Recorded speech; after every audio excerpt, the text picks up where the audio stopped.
دورہ آئرلینڈ اور انگلینڈ کے لیے قومی کرکٹ ٹیم لاہور ایئرپورٹ سے روانہ۔ ویزا نہ آنے کے باعث محمد عامر ٹیم کے ہمراہ نہیں جا سکے۔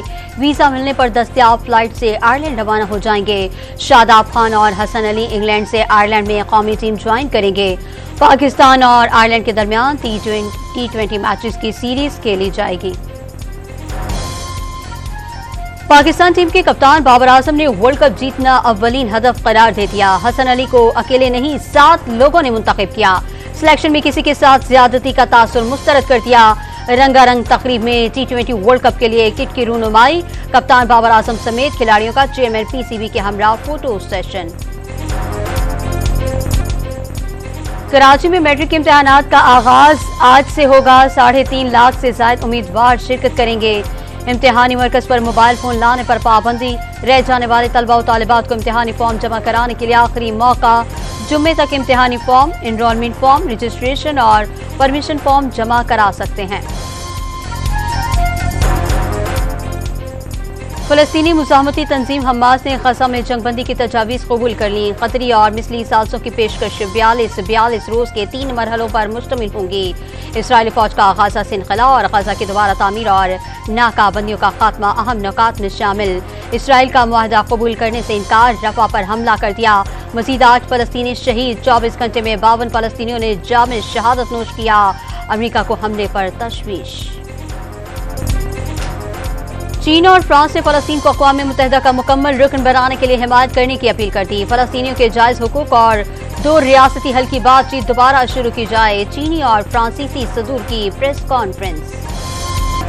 وزیر اعظم کی سعودی سرمایہ کاروں کو پاکستان میں کاروباری مواقع سے بھرپور فائدہ اٹھانے کی پیشکش۔ سعودی عرب نے ہر مشکل وقت میں پاکستان کا ساتھ دیا۔ سرمایہ کاروں کے اعزاز میں عشائیے سے خطاب میں اظہار تشکر۔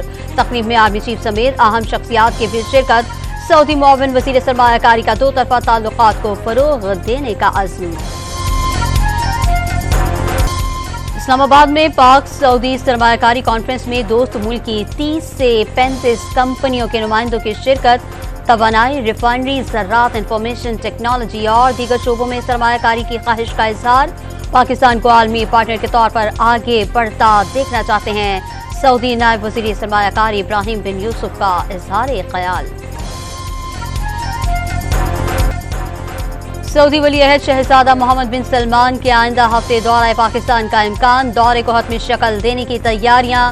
وزیر اعظم خود انتظامی امور دیکھیں گے۔ دورے کے دوران $5 ارب کی سرمایہ کاری کے معاہدوں پر دستخط کیے جائیں گے، سفارتی ذرائع کا دعویٰ۔ سنی اتحاد کونسل کی مخصوص نشستیں دوسری جماعتوں کو دینے کا فیصلہ معطل۔ سپریم کورٹ نے پشاور ہائی کورٹ اور الیکشن کمیشن کے فیصلے کے خلاف اپیل ابتدائی سماعت کے لیے منظور کر لی۔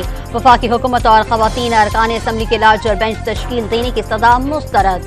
اپیل سماعت کے لیے منظور ہونے پر 5 رکنی بینچ تشکیل دینے کا معاملہ دیکھا جائے گا۔ جسٹس منصور علی شاہ کے ریمارکس۔ کیسے ممکن ہے کسی کا مینڈیٹ کسی اور کو دے دیا جائے؟ قانون میں کہاں لکھا ہے کہ بچی ہوئی نشستیں دیگر سیاسی جماعتوں میں تقسیم کی جائیں؟ جسٹس منصور علی شاہ کا سوال۔ یہ بات طے ہے جس جماعت کی جتنی نمائندگی ہے اتنی ہی مخصوص سیٹیں ملیں گی۔ پہلی بار ایسا ہوا کسی بڑی سیاسی جماعت کو انتخابی نشان سے محروم کر دیا گیا۔ کیا انتخابی نشان نہ رکھنے والی جماعت کے امیدوار نمائندگی کے حق سے محروم ہو جائیں گے؟ جسٹس اطہر من اللہ کا استفسار۔ سیاسی جماعت کا مطلب وہ جماعت ہے جو انتخابی نشان پر الیکشن لڑے۔ وکیل الیکشن کمیشن کا موقف۔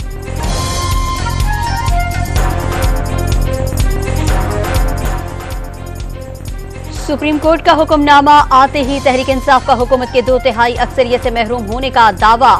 بیرسٹر گوہر نے واضح کر دیا سنی اتحاد کونسل کی 78 نشستیں دوسری جماعتوں کو دی گئیں۔ عدالتی فیصلہ کسی سے مذاکرات کا نتیجہ ہونے کا تاثر مسترد۔ سلمان اکرم راجہ نے PTI کے دیگر کیسز کا فیصلہ بھی جلد سنائے جانے کی امید ظاہر کر دی۔ اپوزیشن لیڈر عمر ایوب کی وفد کے ہمراہ امریکی سفیر ڈونلڈ بلوم سے ملاقات۔ معیشت کی بحالی اور اصلاحات کی حمایت پر گفتگو۔ انسانی حقوق اور علاقائی سلامتی کے معاملات بھی زیر بحث رہے۔ دفتر خارجہ کے ذریعے امریکی سفیر سے ملنے کا پیغام دیا گیا تھا۔ عمر ایوب کی گفتگو۔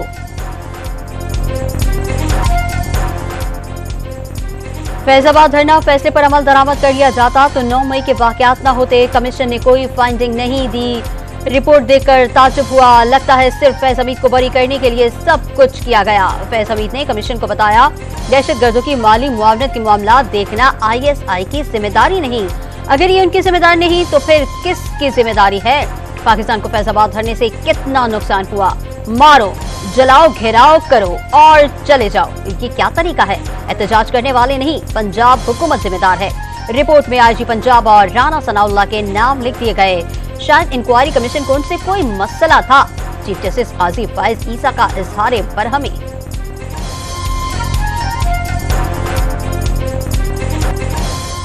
सुप्रीम कोर्ट ने फैजाबाद धरना कमीशन की रिपोर्ट पर समाअत का तहरीरी हुक्मनामा भी जारी कर दिया। रिपोर्ट TROs पर पूरी नहीं उतरती, कई नुकात का नजरअंदाज कर दिया गया। कुछ लोगों का बयान हल्फी लिया गया और कुछ को सवालनामे भेजे गए। हैरानकुन तौर पर तहरीके लब्बैक पाकिस्तान के किसी रुकन का बयान रिकॉर्ड नहीं किया गया। कमीशन ने फर्ज कर लिया कि एहतजाज के लिए इस्लामाबाद का सफर आइन के मुताबिक नहीं। रिपोर्ट में सुबायत की झलक नजर आती है। अदालत उस्मा के रिमार्क्स। सोशल मीडिया मुहिम पर जस्टिस बाबर सत्तार का chief justice Islamabad high court justice Aamir Farooq को खत। अदालत का मुहिम चलाने पर तौहीन अदालत की कार्रवाई का फैसला। वज़ीर आज़म की हिदायत पर पास्को के लिए गंदम की खरीदारी का हदफ 4 लाख मैट्रिक टन बढ़ाने का फैसला। वज़ारत नेशनल फूड सिक्योरिटी ने समरी तैयार कर ली। मंजूरी के लिए काबीना की इक्तिसादी राबिता कमेटी में आज पेश की जाएगी। गंदम स्कैंडल की तहकीकाती रिपोर्ट तैयार न हो सकी। लाहौर में लीगी कायद नवाज शरीफ की ज़ेर सदारत इजलास में स्कैंडल पर तफसीली गौर। मरियम नवाज ने पंजाब हुकूमत की पॉलिसी पर ब्रीफिंग दी। मोहसिन नकवी ने बतौर निगरान वज़ीर आला पंजाब गंदम की दरामद से लाताल्लुकी का इजहार कर दिया। दरामद का फैसला वफाकी हुकूमत करती है। पंजाब हुकूमत का काम किसानों से गंदम खरीदना है। कुछ लोग चाहते हैं इंक्वायरी शुरू हो जाए। वज़ीर दाखिला का रद्द-ए-अमल।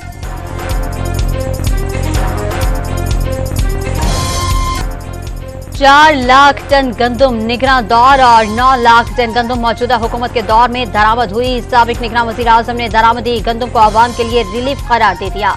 कोई बहरान है न करप्शन हुई, अनवारुल हक काकड़ का दावा। इस्लामाबाद में नान और रोटी की कीमतों में कमी का फैसला वापस, पुरानी कीमतें बहाल। इस्लामाबाद हाई कोर्ट ने 16 रुपए रोटी का नोटिफिकेशन वापस लेने पर दरखास्त निपटा दी। चेयरमैन पब्लिक अकाउंट्स कमेटी के मामले पर PTI का एक और यू टर्न। शेख वकास अकरम को चेयरमैन PAC नामजद करने की मंजूरी। वोटिंग में शेर अफजल मरवत के मुकाबले में शेख वकास को 4 वोट ज्यादा पड़े। बलूचिस्तान के कुदरती वसाइल से मुल्की जरूरियात पूरा करने का वक्त आ गया। मसाइल मुज़ाकरात के जरिए हल होने चाहिए। सदर आसिफ अली जरदारी का वज़ीर आला बलूचिस्तान के अशाइये से खिताब। सदर की कोयटा में वज़ीर आला बलूचिस्तान और सूबाई वुज़रा से मुलाकातें। अहम सियासी और मुल्की उमूर पर बातचीत। 3 रोज़ा दौरे के दौरान आसिफ अली जरदारी आला सतह के इजलास की सदारत। बलूचिस्तान काबीना, अरकान पार्लियामेंट और सियासी और कबायली अमायतीन से मुलाकातें करेंगे। पेशावर में तरक्याती मंसूबों के इफ्तिताह के तनाज़े पर तहरीक इंसाफ के रुकने असम्बली और लीगी रहनुमा आमने सामने। नून लीग के मलिक तारिक आवान MNA आसिफ खान के घर जा पहुंचे। PTI रहनुमा का घर पर हमले, गार्ड्स पर तशद्दुद का इल्जाम। SP फकीराबाद ने जिम्मेदारों के खिलाफ कार्रवाई की यकीन दहानी करा दी। खैबर पख्तूनख्वा में वुज़रा के लिए मजीद मराद की मंजूरी। घर का किराया और यूटिलिटी बिल्स की रकम बढ़ाकर 2 लाख रुपए कर दी गई। काबीना ने अजला में डिप्टी कमिश्नर्स के लिए 50 करोड़ 30 लाख रुपए मुख्तस कर दिए। कराची में दहशतगर्दी का बड़ा मंसूबा नाकाम। कोरंगी से भारतीय एजेंसी रॉक के लिए काम करने वाले 2 दहशतगर्द गिरफ्तार। 2 दस्ती बम, असलहा और तकरीबकारी का सामान बरामद कर लिया। मुलजिमान खावर और जाबर हदफ की रैकी करके तफसीलात और तस्वीर रॉक को भेजते थे। नॉन फाइलर्स की सिम ब्लॉक करने के मामले पर टेलीकॉम कंपनियों ने वजारत इंफॉर्मेशन टेक्नोलॉजी और PTA को खत लिख दिया। सिम बंदिश के अहकाम PTA और सारिफिन के कानूनी हुकूक से मुतसादिम करार। बरतानिया की वजारत दिफा पर साइबर हमला, अहलकारों को निशाना बनाया गया। पार्लियामेंट में आज इस हवाले से तफसीलात से आगाह किया जाएगा। हैकिंग में मुलविस अफराद और मुल्क का नाम नहीं बताया जाएगा।